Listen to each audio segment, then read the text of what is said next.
একটি গুরুতর সড়ক দুর্ঘটনা ঘটেছে মঙ্গলবার রাতে আসামের শিবসাগর জেলার ৩৭ নম্বর জাতীয় সড়কের পাশে চারিংয়ের ফুলপানি সিগার কাছে একটি লাল সুজুকি এসপ্রেসো S04E2900 একটি গুরু নানক নাইট সুপার বাসের সাথে মুখোমুখি সংঘর্ষে লিপ্ত হয়, যার ফলে দুজন আহত হন।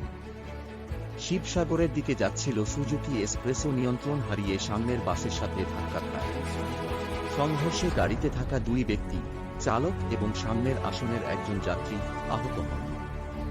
সংঘর্ষের সময় গাড়ির এয়ারব্যাগগুলি খোলা থাকায় সম্ভবত আরও গুরুতর ক্ষতি এড়ানো সম্ভব হয়েছে। সৌভাগ্যবশত বাস যাত্রীদের মধ্যে কোনো আহত হওয়ার খবর পাওয়া যায়নি। দুর্ঘটনার ফলে না ৩৭ সাময়িকভাবে যান চলাচলে ব্যাঘাত ঘটে, তবে ১ ঘণ্টার মধ্যে রাস্তাটি পরিষ্কার করা হয়। পুলিশ মামলার তদন্ত শুরু করেছে। এদিকে আরও একটি সড়ক দুর্ঘটনা ঘটেছে ফেব্রুয়ারির শুরুতে ৩৭ নম্বর জাতীয় সড়কের এমোর কাছে বামুনবাড়িতে, যেখানে একজন মারা যান এবং দুজন আহত হন। নিহত ব্যক্তির নাম বিপিন দত্ত, ৬৫ বছর। তিনি বামুনবাড়ি জামুকটালোরের বাসিন্দা। প্রাপ্ত তথ্য অনুসারে জোরহাট থেকে ডিব্রুগড়ের দিকে আসা একটি মোটরসাইকেল S03-1766 ডেমোর কাছে ৩৭ নম্বর জাতীয় সড়কের বামুনবাড়িতে বিপিন দত্তকে ধাক্কা দেয়। দুর্ঘটনায় কৌশিক হাজারিকা এবং সুরজিৎ ঘোষ নামে আরও দুজন আহত হন।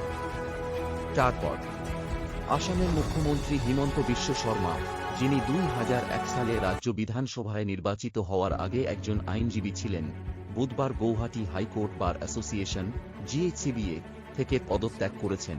বিদ্যমান আদালত প্রাঙ্গণটি নতুন স্থানে স্থানান্তরের বিষয়ে মতবিরোধের কারণ।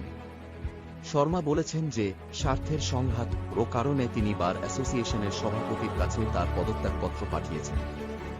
GHCBA হাইকোর্ট কমপ্লেক্সটি শহরের কেন্দ্রস্থলে অবস্থিত। তার বিদ্যমান ঠিকানা থেকে ব্রহ্মপুত্র নদের উত্তর তীরে অবস্থিত অঞ্চলে স্থানান্তরের বিরোধিতা করে আসছে।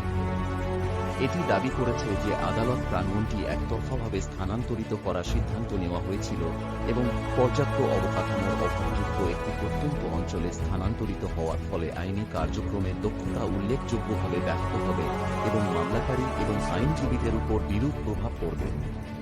মুখ্যমন্ত্রী হিসেবে আমি রংমহলে নতুন আদালত প্রাঙ্গণ নির্মাণের জন্য প্রতিশ্রুতিবদ্ধ। বার সরকারের এই সিদ্ধান্তের বিরোধিতা করছে অ্যাসোসিয়েশন। এই বিষয়ে স্বার্থের সংঘাত দেখা দেওয়ায় আমি পদত্যাগ করেছি। গোয়ালপাড়ায় পঞ্চায়েত নির্বাচনী সমাবেশের ফাঁকে সাংবাদিকদের বলেন শর্মা। রাজ্যের অ্যাডভোকেট জেনারেল দেবজিৎ সাইকিয়াও আদালত প্রাঙ্গণ স্থানান্তরের বিরুদ্ধে বার অ্যাসোসিয়েশনের অবস্থানের বিষয়টি নিয়ে সংগঠনটি ছেড়ে দেওয়ার ১ মাসের মধ্যেই GHCB থেকে মুখ্যমন্ত্রীর পদত্যাগ। গৌহাটি হাইকোর্ট বর্তমানে ব্রহ্মপুত্রের দক্ষিণ তীরে উজান বাজার এলাকায় অবস্থিত। এর পুরানো ভবন ছাড়াও কয়েক বছর আগে একটি আধুনিক বহুতল কাঠামো নির্মিত এবং উদ্বোধন করা হয়েছে। অসম সরকার ব্রহ্মপুত্র নদীর তীর উন্নয়নের চেষ্টা করছে, যার জন্য হাইকোর্টের জমি অধিগ্রহণ করা প্রয়োজন, কর্মকর্তারা জানিয়েছেন।